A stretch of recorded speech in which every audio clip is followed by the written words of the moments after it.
मसीह के अजीम वजल्ल में आपकी सलामती हो। मेरा नाम पादरी प्रोफेसर टोनी विलियम है। मैं आपका शुक्रगुजार हूँ आपकी मोहब्बत के लिए, आपके कमेंट्स के लिए, आपके पैगामात के लिए, जिसमें आपने पूछा कि मैं क्यों वीडियोस नहीं बना रहा और उनको अपलोड नहीं कर रहा। दरअसल कुछ मसरूफियात थी और सेहत के कुछ मसाइल थे जिसकी वजह से मैं ऐसा नहीं कर सका। लेकिन अब से हमारा ख़ानदान दोबारा रोज़ मिलेगा और रोज़ाना आपको एक वीडियो हम ज़रूर सेंड करेंगे ताकि उसके वसीले से हमारा ताल्लुक़ जो है वो और ज़्यादा गहरा हो सके। शुक्रिया। किसी ने उनकी वालदा से पूछा कि मसीही बच्चों को कैसे मसीही बनाते हैं, तो उन्होंने कहा जी कि बच्चों को मसीही बनाया जाता है बपतिस्मे के ज़रिए से और बाज़ चर्चेज़ में मखसूसियत के ज़रिए से। तो उन्हें किसी ने कहा कि ये तो एक माह के बाद करते, उससे पहले आप क्या करते हैं? तो ये इनका सवाल है जिसका जवाब हम पहले देंगे।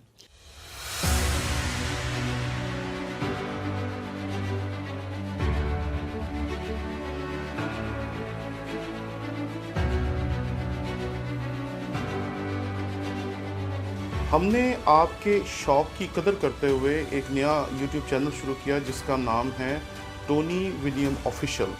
इस पे हमने कोशिश की कि अपने तमाम कोर्सेज जो पिछले 15 साल में हम पढ़ाते रहे हैं वो डाल सकें ताकि आप उससे बेहतर तौर पर सीख सकें।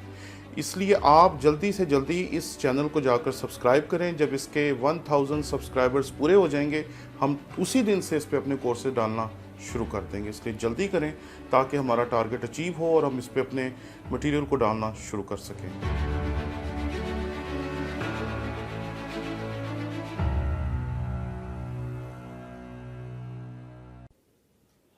मसीह के अजीम वजल्ल में आपकी सलामती हो। मेरा नाम पादरी प्रोफेसर टोनी विलियम है। हमारे यूट्यूब के घराने के दो लोग हैं जिन्होंने आपस में बातचीत की जिसका जवाब मैं आपकी खिदमत में अर्ज़ करने की कोशिश करूँगा। एक है प्रिंसेस ज़री। उन्होंने एक सवाल पूछा कि किसी ने उनकी वालदा से पूछा कि मसीही बच्चों को कैसे मसीही बनाते हैं, तो उन्होंने कहा जी कि बच्चों को मसीही बनाया जाता है बपतिस्मे के ज़रिए से और बाज़ चर्चेज़ में मखसूसियत के ज़रिए से।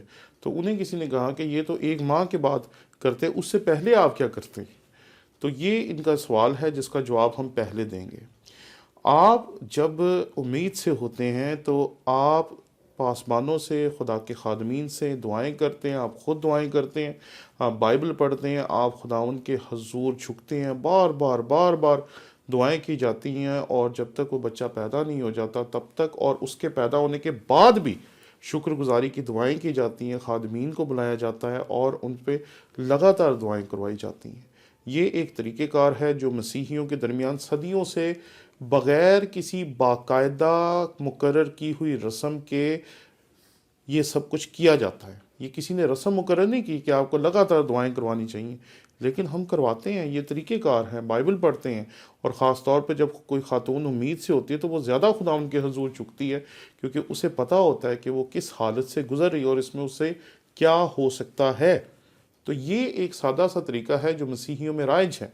हमारे यूट्यूब के घराने के एक डॉक्टर साहब हैं जिन्होंने कहा कि आपका खून आपके बच्चे में जाता है और अगर आपने बपतिस्मा लिया हुआ है और आप बाकायदगी से पाक शाकत लेते हैं तो इसका असर बच्चे के अंदर भी जाता है। तो मैंने इस ज़िमन में इस सारी बात का मुताला करने की कोशिश की तो मसीही खून का कोई तस्वर हमें किताब मुक़द्दस में नहीं मिलता कि आपका खून, अगर आप मसीही हैं तो आपका खून भी मसीही। फिर तो मसीही तमाम जो हैं, जो मसीही पैदा होते हैं वो बेगुनाह हैं, उन्हें तौबा की कोई ज़रूरत नहीं और उसे बपतिस्मे की कोई ज़रूरत नहीं। और यही तसव्वुर है जो इस तरह के ख़यालात रखने वाले लोग हमारे सामने बार बार पेश करते हैं कि जो मसीहियत में पैदा होता है उसे बपतिस्मे की कोई ज़रूरत नहीं। बल्कि एक शख्स ने यहाँ तक कहा कि बपतिस्मा तो होता है उन लोगों के लिए जो गैर कौमों से आते हैं, जो मसीही पैदा होते हैं उन्हें तो बपतिस्मे की ज़रूरत ही नहीं, तो आप उन्हें बपतिस्मा क्यों देते हैं? बाइबल में वाज़ेह तौर पर लिखा है। मेरे साथ खुदावंद के कलाम में से देखिए, मरकज़ की इंजील उसका 16वां बाब और उसकी 16वीं आयत। खुदावंद के कलाम में यहाँ पर लिखा है, जो ईमान लाए और बपतिस्मा ले वो निजात पाएगा और जो ईमान ना लाए वो मुजरिम ठहराया जाएगा। ये असूल सबके लिए सबको ईमान लाना है बाकायदा तौर पर। हर एक मसीही के लिए बपतिस्मा लेना ज़रूरी है, हर एक मसीही के लिए ईमान लाना ज़रूरी है।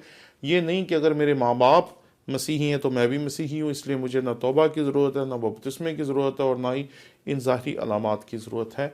کتاب مقدس اس کے اوپر بالکل واضح ہے، اور آپ نئے عہد نامے میں بے شمار جگہوں پر دیکھتے ہیں کہ لوگ بپتسمہ دیتے رہے۔ اس ضمن میں نے آپ کے سامنے ایک ویڈیو پیش کی تھی جس میں میں نے کہا تھا کہ مسیحیوں نے ختنہ کیوں ختم کیا، کیونکہ ختنہ علامت تھا عہد ابراہیمی میں شامل ہونے کا، اور جب ہم نئے عہد نامے میں شامل ہوتے ہیں یا مسیح کے ساتھ نئے عہد میں شریک ہوتے ہیں تو اب ہمیں بپتسمے کی ضرورت ہے لیکن ختنے کی ضرورت نہیں ہے۔ اس لیے انہوں نے ختنے کو ختم کر کے بچوں کو بپتسمہ دینا شروع کر دیا تھا، جو اس سوال کا جواب تھا جو ایک طرح سے بہن نے پوچھا تھا۔ لیکن میں آپ کو معلوم ہے کہ ہمیشہ یہ کہتا ہوں کہ آپ اپنے چرچ کی روایت کو، اپنے چرچ کی تعلیم کو، آپ کے پادری صاحب، آپ کے خادم جو بھی آپ کی خدمت کرتے ہیں خداوند کے کلام میں سے، ان کی سنیں اور اپنے چرچ کو فالو کریں، اور اپنے چرچ کی روایت کے مطابق، اپنے چرچ کی تعلیم کے مطابق اسی کو فالو کریں، بجائے اس کے کہ آپ یہ سوچیں کہ اب ایسا کریں یا ویسا کریں۔